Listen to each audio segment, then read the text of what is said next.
आगामी स्थानिक स्वराज्य संस्थांच्या निवडणुका तोंडावर आलेल्या असताना आता अनेक राजकीय समीकरणांमध्ये मोठे बदल होताना दिसत आहेत। काही मोठ्या नेत्यांचा स्थानिक नेत्यांशी होणारे संवाद आणि एकंदर पक्षाची घडप बसवण्याचा प्रयत्न महायुतीत सुरू असतानाच तिथं ठाकरे बंधूंच्या संभाव्य युतीनं सर्वांचं लक्ष वेधलंय।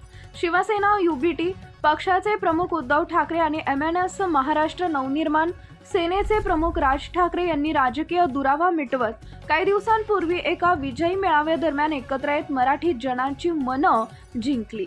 तत्पूर्वीपासूनच ठाकरेंचा पक्ष एकत्र येणार असल्याच्या चर्चांनी जोर धरला होता। त्या चर्चांना आता पुन्हा एकदा ठाकरे बंधूंच्या आणखी एका भेटीमुळे बळकटी मिळाली असून महायुतीनं आगामी स्थानिक स्वराज्य संस्थांच्या निवडणुका लक्षात घेत काही महत्त्वाच्या निकषांवर तयारी केल्याचं स्पष्ट होत आहे।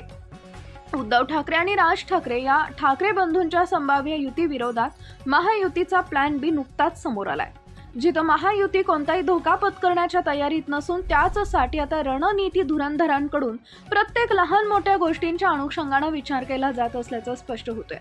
ठाकरेंच्या युतीविरोधात महायुतीचे नो रिस्क धोरण असल्याची माहिती समोर आली आहे। मतांची फाटाफूट टाळण्यासाठी महायुतीने एक आराखडा तयार केला असून यामध्ये जिथं वाद असतील ते वाद येत्या महिन्याभरात मिटवून निवडणुकीच्या तयारीला महायुती सुरुवात करणार असल्याचं बोललं जात आहे।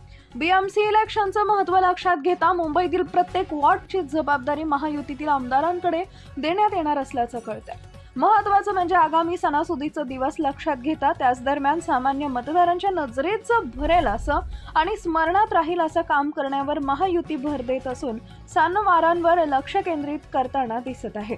मतदारांचे ठराविक गट केंद्रित करत त्यांच्या दृष्टीनं अतीव महत्त्वाच्या असणाऱ्या मुद्द्यांवर आणि समस्यांवर महायुती काम करणार असून टप्प्याटप्प्यानं कृती केली जाईल, ज्यामध्ये कोकणी मतदारांसाठी महायुतीनं गणेशोत्सवावर लक्ष केंद्रित केलंय।